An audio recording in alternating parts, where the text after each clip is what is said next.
오늘 함께 읽으실 말씀은 사무엘상 21장 10절에서 15절까지 말씀입니다. 그날에 다윗이 사울을 두려워하여 일어나 도망하여 가드 왕 아기스에게로 가니 아기스의 신하들이 아기스에게 말하되 이는 그 땅의 왕 다윗이 아니니까 무리가 춤추며 이 사람의 일을 노래하여 이르되 사울이 죽인 자는 천천히요 다윗은 만만이로다 하지 아니하였나이까 한지라. 다윗이 이 말을 그의 마음에 두고 가드 왕 아기스를 심히 두려워하여 그들 앞에서 그의 행동을 변하여 미친 채 하고 대문짝에 그적거리며 침을 수염에 흘리매 아기스가 그의 신하에게 이르되 너희도 보거니와 이 사람이 미치광이로다. 어찌하여 그를 내게로 데려왔느냐. 내게 미치광이가 부족하여서 너희가 이 자를 데려다가 내 앞에서 미친 짓을 하게 하느냐. 이 자가 어찌 내 집에 들어오겠느냐 하니라. 아멘.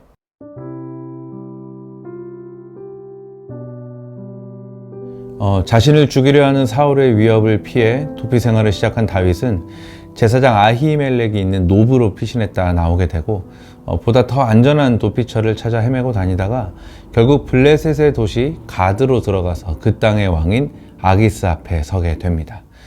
그래서 전반부인 10절에서 12절은 이렇게 다윗이 가드 왕 아기스에게로 간 사실과 아기스의 신하들이 자신을 알아보게 되면서 그 자신의 신분이 발각된 것을 알게 된 다윗이 아기스를 매우 두려워했다라는 사실을 말씀하고 있고요. 이어서 후반부인 13절에서 15절은 다윗이 아기스 앞에서 미친 사람처럼 연기를 함으로써 겨우 위기를 벗어나게 된 사실에 대해 기록을 하고 있습니다. 사실 우리는 이 장면을 보면서 다윗이 왜 하필이면 그러니까 이스라엘의 가장 큰 적대국인 블레셋으로 피신을 했다가 이런 위기를 자초하게 되었는지 한 번쯤 짚고 넘어갈 필요가 있습니다. 앞서 말씀드린 것처럼 가드라고 하는 곳은 블레셋의 5대 도시 가운데 하나로서 앞서 다윗이 머물렀던 노베에서 남서쪽으로 약 35km 정도 떨어진 곳이었습니다.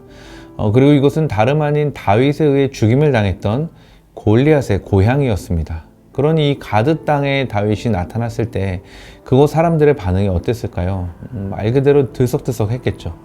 사실 아마도 다윗은 이 가드 땅으로 가면서 블레셋 사람들이 자기를 알아보지 못할 거라 생각을 했거나 아니면 적국의 장수가 지금 귀순을 한다고 하면 블레셋 사람들이 자신을 환영해 줄 거라고 생각을 했었던 것 같기도 합니다.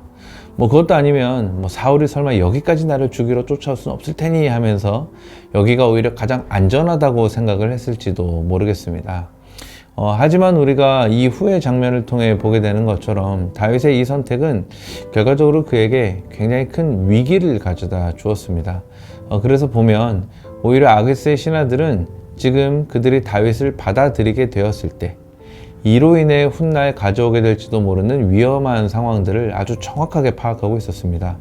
이것은 마치 새끼 호랑이를 집으로 들여서 키우는 것과 마찬가지의 그 리스크를 감수해야 하는 일이라고 생각을 했던 것이죠. 그래서 뭔가 이 일의 흐름이 자신이 생각했던 것과는 좀 다르게 흘러가자 다윗은 이 사태의 심각성을 금방 알아차리고 두려운 마음을 갖게 되었지만 결국에 아주 재치 있게 기지를 발휘해서 미친 사람인 척 함으로써 이 위기를 벗어나게 됩니다. 이렇게 자신이 미친 척 연기를 하면 블레셋 사람들의 경계심을 무너뜨리고 게다가 당시의 풍습에 따라서 절대로 죽임을 당하지는 않게 될 거라는 다윗의 어떤 계산이 아주 정확하게 적중을 하게 된 것이죠. 물론 하나님의 선택받은 자로서 장차 이스라엘의 왕이 될 사람이 적국에 가서 미친 척 하다가 쫓겨났다는 것은 참으로 어색하고 뭔가 어울리지 않는 모습이긴 합니다.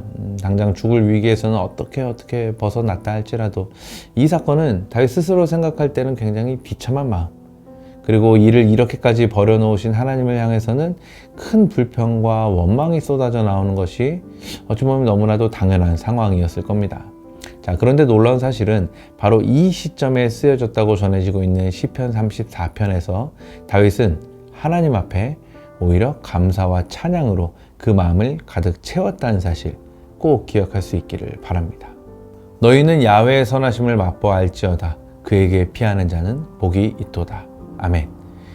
다윗에게 있어서 이 사건은 그가 야훼 하나님께 피하게 된 사건이었고 또 그 안에서 하나님의 선하심을 맛보아 알게 된 강력한 은혜 체험의 시간이었습니다. 그리고 무엇보다도 다윗은 이 사건을 통해서 평생의 진리를 한 가지 배우게 되는데요.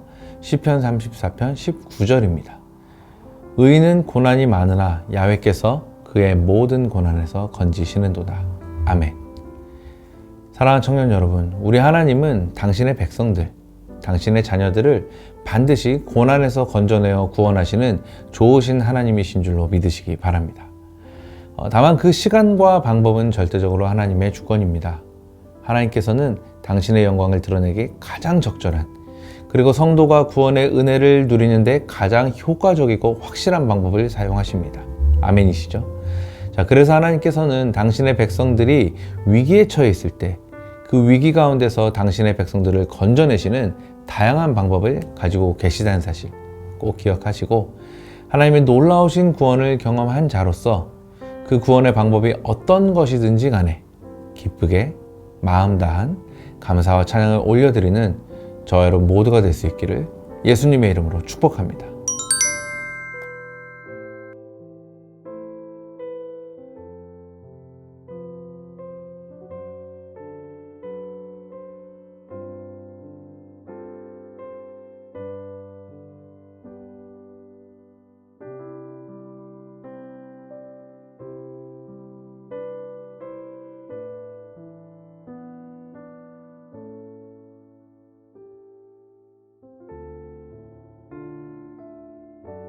기도하겠습니다. 참 좋으신 하나님 아버지, 오늘도 여전히 나를 사랑한다 말씀하시며 크신 은혜와 긍휼, 평강을 베푸시니 참으로 감사합니다. 때로는 우리가 곤란하고 내 힘으로는 해결할 수 없는 어려운 상황 가운데 놓일 때도 있지만 그 순간에도 여전히 변함없이 나를 붙드시고 건지시는 주님의 손이 계시기에 오늘도 승리를 선포하며 나아갑니다. 주여 함께하여 주옵소서. 감사드리며 내 삶의 유일한 자랑 되시는 귀하신 주 예수님의 이름으로 기도합니다. 아멘.